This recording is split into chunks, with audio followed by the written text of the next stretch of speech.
Assalamualaikum warahmatullahi wabarakatuh. Bismillahirrahmanirrahim. Alhamdulillah. Alhamdulillahirabbil alamin wa bihi nasta'in ala umuri dunya waddin. Wassalatu wassalamu ala asrofil anbiya'i wal mursalin sayyidina habibina wa maulana Muhammadin wa ala alihi wa sahbihi ajmain. Amma ba'du. Yang saya banggakan seluruh mahasiswa mahasiswi Sekolah Tinggi Agama Islam Al-Hikmah 2 Cirampok Brebes yang sudah hadir pada perkuliahan perdana hukum acara pidana pada hari ini. Sebelum kita memulai perkuliahan pada hari ini, marilah kita buka perkuliahan pada siang hari ini dengan bacaan umul kitab. Ala hadini akhwa kulidin sholihah al-fatihah. Bismillahirrahmanirrahim. Ya kana na'budu wa iyyaka nasta'in ihdinas siratal mustaqim siratal ladzina an'amta 'alaihim ghairil maghdubi 'alaihim waladdallin. Amin. Semoga perkuliahan pada siang hari ini mendapatkan berkah semua dari Allah Subhanahu wa taala serta memberikan pemahaman kepada kita tentang sebuah ilmu yang harus kita pelajari, harus kita gali, harus kita cari sampai akhir ayat nanti utlud kulil mati alal hadi. Oke, langsung saja mengenai pengertian hukum acara pidana, fungsi, asas, dan tujuan yang disampaikan dalam kuliah perdana hukum acara pidana Sekolah Tinggi Agama Islam Al-Hikmah 2 Brebes. Sebelum saya menjelaskan secara detail, akan saya sampaikan terlebih dahulu mengenai tujuan pembelajaran pada perkuliahan hukum acara pidana ini. Bahwasanya tujuan pembelajaran kuliah hukum acara pidana yang pertama, mahasiswa mampu menjelaskan pengertian hukum acara pidana menurut para ahli, yaitu menjelaskan definisi istilah-istilah hukum acara pidana di Indonesia. Nantinya dari beberapa istilah-istilah tersebut, mulai dari penyidikan, penangkapan, penuntutan, dan seterusnya, nanti akan kita pelajari dalam perkuliahan ini. Kemudian yang selanjutnya, dalam tujuan pembelajaran hukum acara pidana ini, mahasiswa mampu menguraikan tentang pengertian hukum acara pidana, fungsi, asas, dan tujuan. Sebagai gambaran awal, nanti akan kita melaksanakan proses perkuliahan hukum acara pidana pada semester ganjil ini.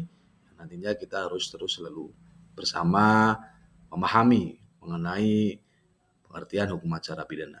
Oke, langsung saja kita akan membahas satu persatu. Yang pertama mengenai definisi hukum acara pidana. Hukum acara pidana adalah norma berwujud wewenang yang diberikan kepada negara untuk bertindak apabila persangkaan bawahnya hukum pidana dilanggar. Ini menurut Seminar Hukum Nasional yang pertama pada tahun 1963. Kemudian pengertian hukum acara pidana yang selanjutnya yaitu upaya mengatur bagaimana negara dengan alat-alat perlengkapannya mempergunakan haknya untuk memidanakan. Ini menurut pendapat Simon selaku pakar hukum acara pidana. Kemudian yang definisi selanjutnya, hukum acara pidana tidak selalu dapat melaksanakan hukum pidana secara material, sebab hukum acara pidana sudah dapat bertindak meskipun baru terdapat persangkaan tentang adanya orang yang melanggar atau memenuhi aturan-aturan hukum pidana. Itu menurut pendapat Van Bandel. Kemudian pendapat selanjutnya yaitu hukum acara pidana adalah suatu perbuatan dari seseorang tertentu menurut peraturan hukum pidana.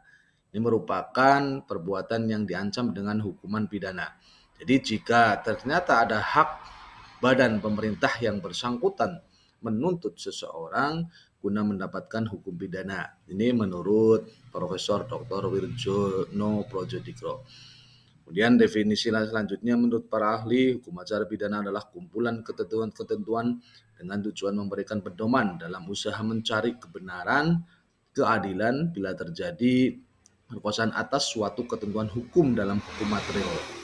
Arti memberikan kepada hukum acara ini suatu hubungan yang mengadip terhadap hukuman material. Ini menurut Nazim Sintur Amin. Kemudian definisi selanjutnya menurut Prof. Muljatno, hukum acara pidana adalah bagian dari keseluruhan hukum yang berlaku di suatu negara yang memberi dasar-dasar dan aturan-aturan yang menentukan dengan cara dan prosedur macam apa ancaman pidana yang ada pada suatu perbuatan pidana dapat dilaksanakan apabila ada sangkaan bahwa orang telah melakukan delik atau perbuatan yang saat ini. Jadi dapat disimpulkan bahwa definisi hukum acara pidana adalah keseluruhan peraturan hukum yang mengatur bagaimana alat-alat penegak hukum melaksanakan dan mempertahankan hukum pidana. Dan yang selanjutnya mengenai fungsi, ya. Ada beberapa fungsi hukum acara pidana. Yang pertama, menjamin keadilan. Bahwasanya hukum acara pidana bertujuan untuk memastikan bahwa proses peradilan pidana berjalan dengan adil dan sesuai dengan prinsip-prinsip keadilan. Hal ini mendapatkan perlindungan hak-hak tersangka, terdakwa, dan pihak-pihak yang terlibat dalam proses peradilan. Dalam menjamin keadilan ini, itu dipastikan seluruhnya akan mendapatkan kesamaan, kerataan dalam proses menjalankan hukum acara pidana, tidak melihat dari berbagai macam faktor, mulai dari suku, agama, budaya, dan sebagainya, karena ini merupakan keadilan yang menjamin keseluruhan warga masyarakat Indonesia. Fungsi yang kedua yaitu menjamin perlindungan hak asasi manusia. Jadi hukum acara pidana ini melibatkan penegak hak asasi manusia dalam proses peradilan. Hak seperti atas pendengaran, hak yang adil, hak pembelaan, hak atas praduga tak bersalah, hak atas perlakuan yang manusiawi dipastikan dan dilindungi oleh hukum acara pidana. Jadi setiap orang yang terlibat dalam permasalahan pidana ini, hak-haknya itu dilindungi oleh negara. Dalam hal ini dilindungi oleh hukum acara. Kemudian yang selanjutnya, fungsi hukum acara pidana yang ketiga mengatur prosedur penegakan hukum pidana. Hukum acara pidana menetapkan prosedur dan mekanisme yang harus diikuti dalam penegakan hukum pidana. Hal ini meliputi proses penyelidikan, penangkapan, penahanan, penyidikan, persidangan, dan putusan atau penjatuhan putusan. Dalam prosedur-prosedur ini, yang pertama terkaitan dengan masalah mekanisme penyidikan dan penyelidikan ini ada pada kewenangan kepolisian. Kemudian setelah dianggap lengkap berkasnya, itu mendapatkan istilah P21 atau berkas dilimpahkan di kejaksaan. Setelah dilimpahkan ke kejaksaan, maka dari kejaksaan tinggal mengajukan jadwal persidangan di pengadilan setempat. Jadi dalam prosedur ini ada urutan atau mekanisme yang harus dilakukan ketika seseorang terkena permasalahan kasus pidana. Kemudian yang keempat dalam fungsinya yaitu mewujudkan keamanan hukum. Ya, dalam arti mewujudkan keamanan hukum adalah memberikan kepastian hukum dengan menetapkan aturan dan prinsip-prinsip yang jelas dalam proses peradilan pidana, memastikan bahwa semua pihak yang terlibat dalam proses peradilan memiliki pemahaman yang sama tentang prosedur yang harus diikuti dan hak-hak yang dilindungi. Kemudian fungsi yang kelima, meningkatkan efisiensi dan efektivitas peradilan.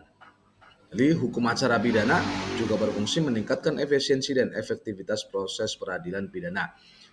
Hal ini melibatkan mengatur mengenai waktu dan tata cara persidangan, tata cara pemeriksaan, pengumpulan bukti, dan tindakan lain yang dapat memastikan proses peradilan berjalan dengan baik. Tidak ada tendensi, tidak ada intervensi dari pihak manapun. Sehingga ini menjadikan efisiensi dan efektivitas sebuah peradilan di Indonesia. Yang keenam mengenai fungsi hukum acara pidana ini yaitu melindungi masyarakat. Yang dimaksud dalam melindungi masyarakat ini adalah salah satu fungsi penting hukum acara pidana, melindungi masyarakat dari tindakan kriminalisasi atau kriminal. Dalam hal ini, hukum acara pidana memberikan kerangka kerja dan alat-alat yang diperlukan untuk menginvestigasi, menuntut, dan mengadili kejahatan yang dilakukan oleh seseorang atau pelaku.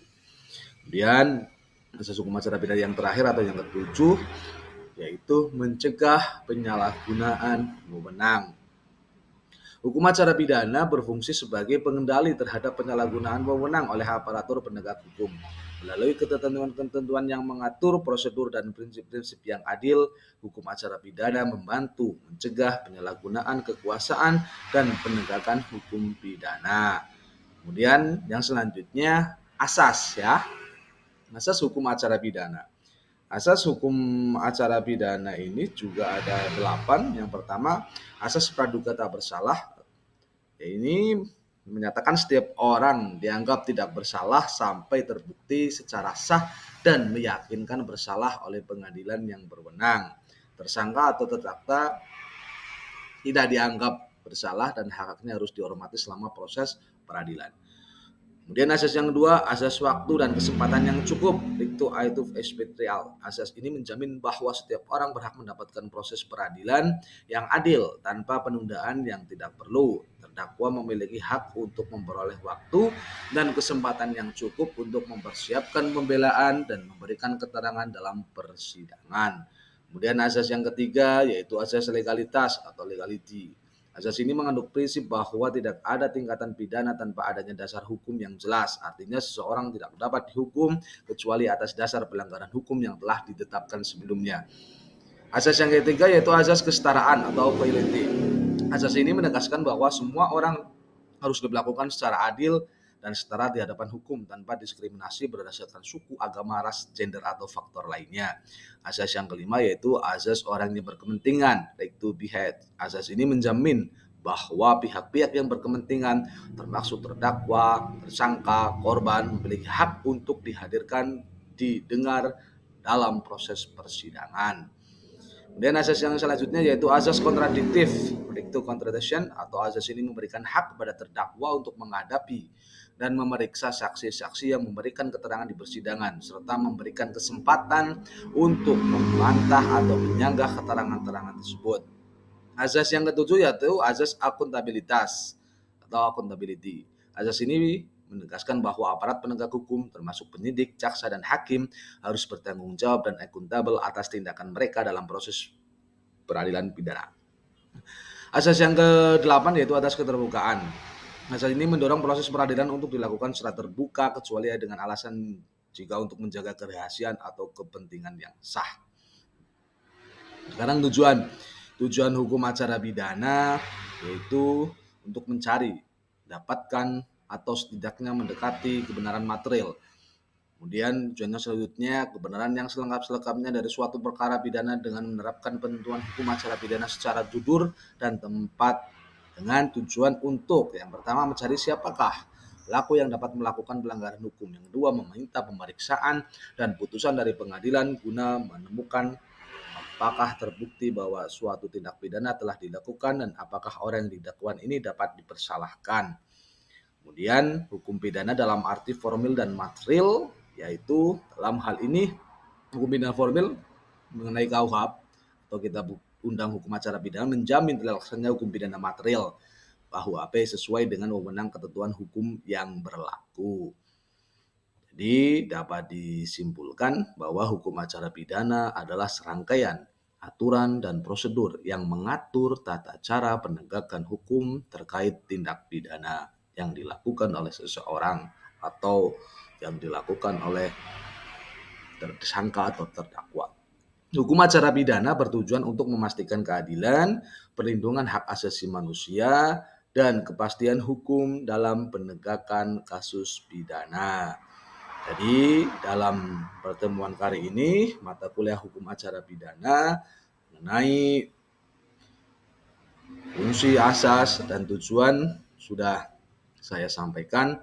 Untuk selanjutnya saya memberi kesempatan kepada mahasiswa untuk review, merangkum, dan mencatat dengan tulisan tangan atau menulis di atas kertas dengan pensil terkait masalah hukum acara pidana pada pertemuan siang hari ini.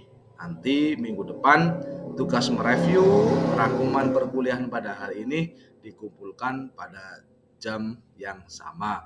Sehingga nanti kalian mencari referensi bisa di perpustakaan, bisa melalui internet, bisa melalui jurnal, bisa melalui link-link perpustakaan nasional dan lain sebagainya. Nanti tugas tersebut dicatat dalam pertemuan minggu depan.